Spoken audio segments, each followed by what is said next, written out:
खुलता है। ये छत वाला दरवाजा तब इस्तेमाल किया जाता है जब सड़क पर 10 फीट बर्फ जम जाती है, तो छत की ऊंचाई के बराबर बर्फ आ जाती है, तो छत से कूद के सड़क पे जाते हैं और चलते हुए अपने काम पे चले जाते हैं। कई बार यूरोप में ये नज़ारा होता है कि बर्फ के नीचे गाड़ियां दब जाती हैं, बर्फ के नीचे सब कुछ दब जाता है। मैदानों में, खेतों में, खलियानों में, हर जगह बर्फ ही बर्फ, बर्फ ही बर्फ। जब इतनी बर्फ उनके यहाँ 9 महीने रहती है तो कुछ असर तो करेगी। आप जानते हैं बर्फ ठंडी होती है, आदमी को भी ठंडा बना देती है। बर्फ कठोर होती है, आदमी को भी कठोर बना देती है। बर्फ में दया प्रेम करुणा नहीं होता, आदमी भी दया प्रेम करुणा से रहित हो जाता है। क्योंकि बर्फ का जो गुणधर्म है वो आप में आना स्वाभाविक है, क्योंकि आप साल के हर 9 महीने उस बर्फ के साथ रहते हैं।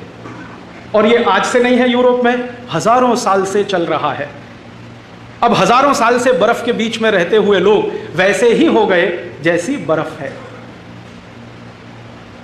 आगे, अगर आप कल्पना करें कि साल के 9 महीने खेत खलियानों में बर्फ जमी हुई है तो वहां घास का तिनका भी नहीं उग सकता, क्योंकि घास को भी उगने के लिए सूर्य के रोशनी की और गर्मी की जरूरत होती है। सूर्य की गर्मी ना मिले तो बीज भी अंकुरण नहीं होता, कितना भी अच्छे से अच्छा बीज डालो। और आप जरा दूसरी कल्पना करें कि जब बर्फ सैकड़ों सैकड़ों साल से, हजारों साल से जमती आ रही है तो मिट्टी कैसी होगी? पत्थर जैसी, क्योंकि जैसी बर्फ होगी कठोर कड़क वैसी मिट्टी होगी। तो मिट्टी वहां की एकदम कठोर है, पत्थर जैसी। और जिन देशों में साल में 9 महीने सूर्य का प्रकाश नहीं मिलता, उन देशों में प्रकृति की वाष्पीकरण की क्रिया नहीं होती।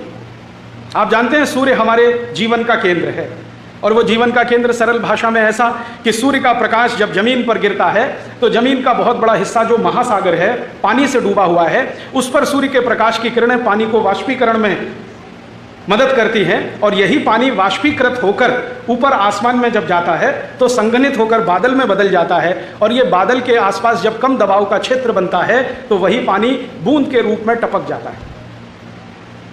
आप जानते हैं बारिश तो साल में 3 महीने होती है, लेकिन इस 3 महीने की बारिश को करने के लिए 9 महीने की प्रक्रिया चलती है।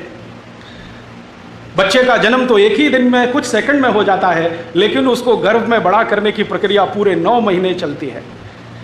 ऐसे ही प्रकृति है। तो अब 9 महीने की वाष्पीकरण की प्रक्रिया चलेगी तो बारिश होगी। बारिश होगी तो पीने का पानी हमको मिलेगा, पेड़ पौधों को मिलेगा। और अगर वाष्पीकरण की क्रिया ही नहीं होगी तो बारिश कहाँ से होगी? बारिश नहीं होगी तो ना आपको पीने को मिलेगा पानी, ना पेड़ पौधों को मिलेगा, और पेड़ पौधों को पानी नहीं मिलेगा तो उनकी बढ़त नहीं होगी। इसलिए यूरोप में खेती नहीं होती अच्छी, क्योंकि अच्छी खेती के लिए 3 चीजें आवश्यक हैं। एक तो सूर्य का प्रकाश, दूसरा शुद्ध पानी, और तीसरी मिट्टी में नमी और मिट्टी की कोमलता। यूरोप में ये तीनों ही चीज नहीं है, तो उनके यहाँ खेती कभी भी अच्छी नहीं होती, आज भी नहीं होती। और वहाँ के नागरिक जब खेत में हल चलाते हैं ना, वैसे तो अच्छी खेती है नहीं, लेकिन जो भी थोड़ी बहुत 3 महीने खेती होती है तो हल चलाना पड़ता है। तो कल्पना करो कि मिट्टी एकदम पत्थर जैसी है, उसको तोड़ने के लिए बैलों की मदद से हल नहीं चल सकता,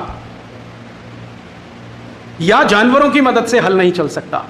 इसलिए उनको झक मार के ट्रैक्टर बनाना पड़ा, और ट्रैक्टर भी पहले उन्होंने 2-4 हॉर्स पावर का बनाया, वो काम नहीं आया। 10 हॉर्स पावर का बनाया, वो भी काम नहीं आया। अब यूरोप में सामान्य रूप से 100 हॉर्स पावर के ट्रैक्टर होते हैं। 100 हॉर्स पावर का ट्रैक्टर वो चलाएं तब मिट्टी थोड़ी सी टूटती है, नहीं तो वो उलट पलट भी नहीं होती। तो कठोर मिट्टी है, शुद्ध पानी नहीं है, मिट्टी में नमी नहीं है, मिट्टी कोमल नहीं है, मुलायम नहीं है, जमीन में 9 महीने बर्फ डली रहती है, अंकुरण बीज का होता नहीं है, पेड़ बड़े होते नहीं हैं, वृक्ष बनते नहीं हैं, इसलिए जंगल नहीं होते। और जहां कहीं थोड़े बहुत जंगल